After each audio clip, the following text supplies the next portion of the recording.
Ukraine युद्ध के 525 दिनों में पहली बार इतना बड़ा हमला किया गया है कि एक ही वार में 200 से ज्यादा सैनिक मार गिराए गए। अब बड़ी बात यह है कि यूक्रेन ने जिस मिसाइल से रूस के सैनिकों पर हमला किया है वो अमेरिका ने उसे दिया था, इसलिए यूक्रेन के इस हमले को बाइडेन का खूनी बदला यहां कहा जा रहा है।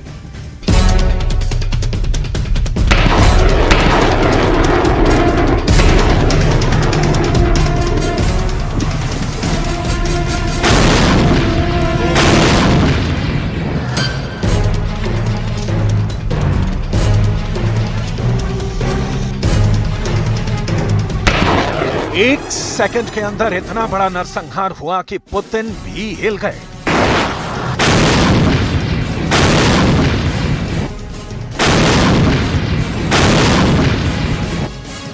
सिर्फ 5 मिसाइलों ने ऐसा कदर मचाया कि एक बार में 200 से ज्यादा सैनिक उड़ा दिए गए।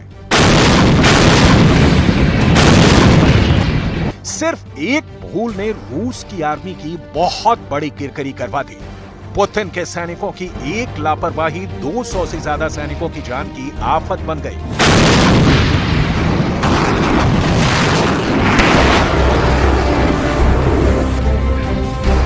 सिर्फ 200 मीटर के दायरे में घेर कर ऐसा हमला हुआ कि एक बार में कई मोर्चे हिल गए।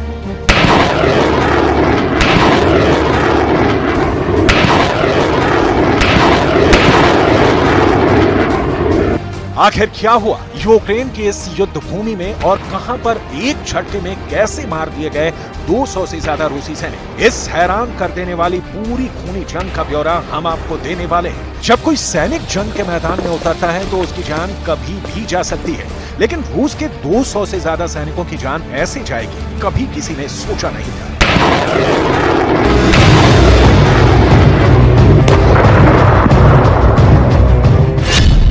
खेरसोन के समुद्र तट पर रूस के 200 से ज्यादा सैनिक इकट्ठा हुए थे। एक साथ 5 मिसाइलें गिरी और इन सभी सैनिकों की मौत हो गई।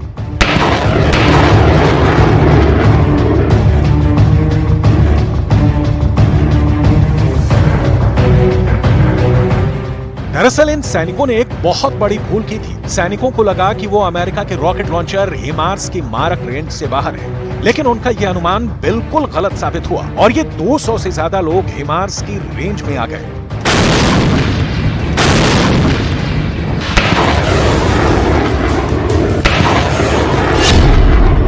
यूक्रेन की फौज ने 5 हिमार्स मिसाइलों से खेरसोन के समुद्र तट पर हमला किया था।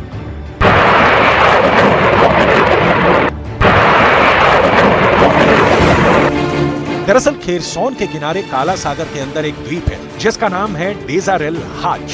इसी द्वीप पर रूस के 200 से ज्यादा सैनिक इकट्ठा होकर युद्ध का अभ्यास कर रहे थे।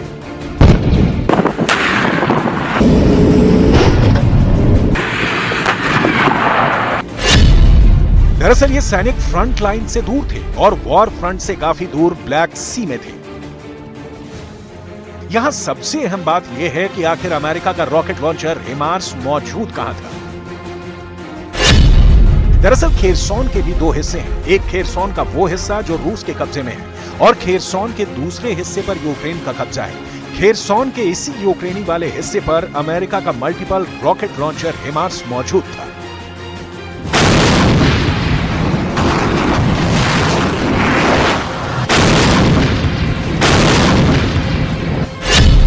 हिमार्स रॉकेट लॉन्चर की सिर्फ और सिर्फ 80 किलोमीटर तक मारक क्षमता है और ये सारे सैनिक सिर्फ और सिर्फ 60 से 70 किलोमीटर दूर मौजूद थे। इन सैनिकों ने हिमार्स की मारक क्षमता का ध्यान नहीं रखा और इसी वजह से हिमार्स ने इस पर एकदम सफल हमला कर दिया।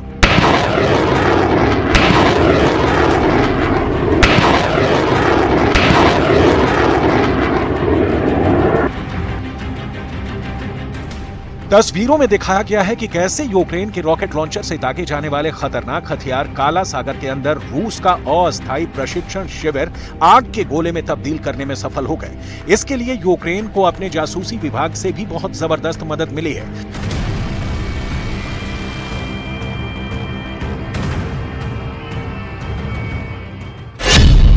सबसे बड़ी बात यह है कि यूक्रेन इंटेलिजेंस में 30,000 से ज्यादा जासूस और एजेंट हैं। यूक्रेन इंटेलिजेंस में ब्रिटेन की खुफिया एजेंसी MI5 से 7 गुना ज्यादा कर्मचारी हैं।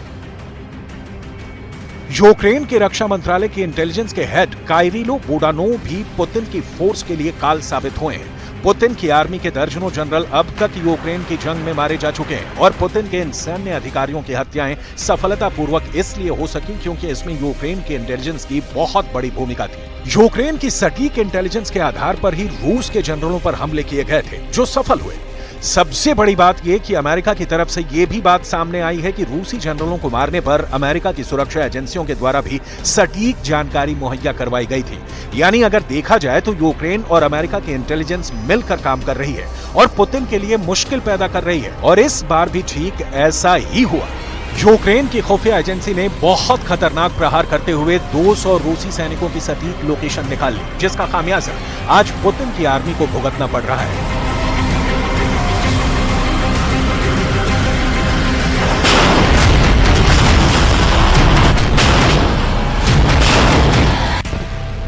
युद्ध समर्थक एक मॉस्को चैनल ने कहा कि इस तथ्य का एक नया ज्वलंत उदाहरण है कि युद्ध क्षेत्र से कुछ दूरी पर यहां तक कि पीछे के हिस्से में भी सैनिकों के बड़े जमावड़े की अनुमति देने के बुरे परिणाम हो सकते हैं।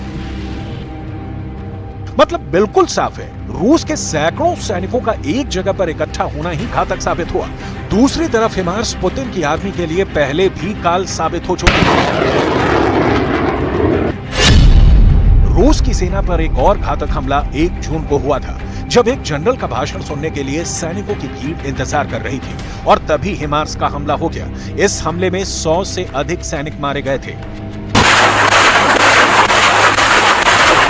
दूसरी तरफ रूस ने यूक्रेन के एक बंदरगाह ओदेसा पर हमला किया है, जिसमें यूक्रेन के तटीय शहर ओदेसा में बंदरगाह के बुनियादी ढांचों को नुकसान पहुंचा है। यूक्रेन की फोर्स की तरफ से यह दावा किया गया है कि आज़ोव सागर से लॉन्च ईरानी शाहिद 136 ड्रोन को पीछे हटाने के लिए हवाई सुरक्षा लगभग 3 घंटे तक बिना रोके काम किया है। लेकिन सच क्या है, आपको आगे दिखाएंगे। Від чергового відділу прикордонної служби «Ізмаїл» поступив сигнал «Повітряна тривога». Наш прикордонний наряд одразу було переведено в режим вогневої групи по знищенню безпілотних літальних апаратів. Ми вирушили на наші визначені вогневі позиції та очікували підліт ворожих безпілотників. По явним звуковим та видимим ознакам було виявлено 2 ворожих цілі.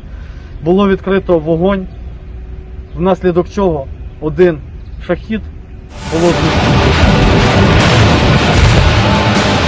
बड़ी बात यह है कि पुतिन के टारगेट पर काले सागर का कोहिनूर है। ओदेसा वो शहर है जिसमें बसती है पूरे यूक्रेन की जान, जिसके हाथ से निकलते ही पूरे यूक्रेन का मनोबल टूट जाएगा और बाइडेन से लेकर ज़ेलेंस्की तक बड़े बड़े वर्ल्ड लीडर्स को पुतिन के सामने घुटने टेकने पड़ेंगे। और इसीलिए पुतिन ने ओदेसा पर ड्रोन हमले करवाए हैं, ताकि पुतिन को सोचने का भी मौका न मिले। Ранок, звіти від наших воїнів від ППО щодо збиття шахедів, 37 шахедів загалом було за цю одну ніч. Частину вдалося збити, але частину. На щастя, люди не постраждали. Є влучання у південних районах Одещини, наші порти. Робимо максимум із партнерами, щоб збільшити постачання систем протиповітряної оборони. Дуже важливо, щоб світ не звикав до цього російського терору. Кожне влучання – це спільна проблема. І не лише України, але й усіх тих у світі, чию стабільність Росія намагається знищити, коли б'є по наших портах, по нашій інфраструктурі. Вже 16 місяців повномасштабної війни, і ми всі разом. Вся дипломатична команда України. आखिर क्यों पुतिन को चाहिए ओदेसा? ओदेसा यूक्रेन का सबसे बड़ा बंदरगाह है। ओदेसा कीव और खार्किव के बाद यूक्रेन का तीसरा सबसे बड़ा शहर है। ओदेसा यूक्रेन का एकमात्र गहरे पानी वाला बंदरगाह है। यूक्रेन अपने कुल निर्यात का लगभग 70% हिस्सा समुद्र से करता है और इसमें भी 65% निर्यात और आयात ओदेसा के बंदरगाह से होता है। ये बंदरगाह राष्ट्रीय रेल नेटवर्क से जुड़ा हुआ है। ओडेसा दुनिया के 100 से ज्यादा बंदरगाहों से जुड़ा हुआ है। विश्व स्तर पर माल निर्यात करने वाली कंपनियां ओडेसा में निवेश करना पसंद करती हैं। ओडेसा से पूरी दुनिया के लिए अनाज का निर्यात होता है। 2021 में यूक्रेन दुनिया का चौथा सबसे बड़ा अनाज निर्यातक देश था। ओडेसा के बंदरगाह पर 2500 करोड़ किलोग्राम तक तेल और गैस का भंडार करने में सक्षम एक तेल गैस टर्मिनल भी है।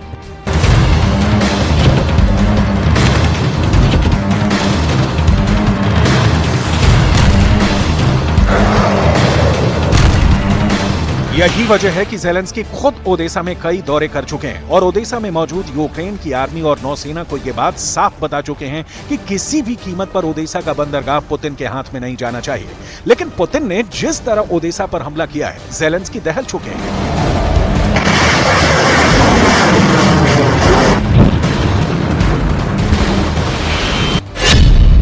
यूक्रेन की पूरी इकोनॉमी ओडेसा बंदरगाह पर टिकी है। अगर ओडेसा बंदरगाह पुतिन के कब्जे में गया तो यूक्रेन अपना माल ही निर्यात नहीं कर पाएगा।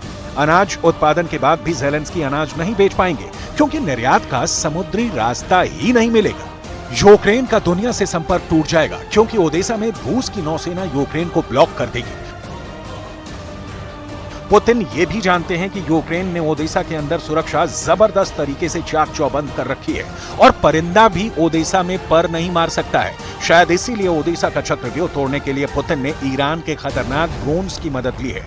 पुतिन का सिद्धांत एकदम साफ है, विरोध किया है तो अब सजा झेलो। एक तरफ ज़ेलेंस्की आंसू बहा रहे हैं, दूसरी तरफ पुतिन अपने वीर सैनिकों को सम्मानित कर रहे हैं और उनको युद्ध में अच्छे प्रदर्शन के लिए पुरस्कार दे रहे हैं। Торжественная церемония вручения государственных наград в Кремле. Золотые звезды Героя России и ордена мужества будут вручены сегодня большой группе участников специальной военной операции. Уважаемые друзья, благодарю вас за преданную службу России. Вы пришли на передовую с единой целью – быть в трудную минуту с Отечеством и со своим народом. Защитить наши идеалы, культуру, национальные интересы, отстоять священное право людей жить своей волей, своей жизнью по заветам предков, продолжать их славные традиции, в основе которых готовность все сделать во имя любимой страны. पुतिन का आत्मविश्वास साफ नजर आ रहा है कि वो जंग जीत रहे हैं। जंग लंबी जरूर है, लेकिन पुतिन की वॉर मशीन थकी नहीं है।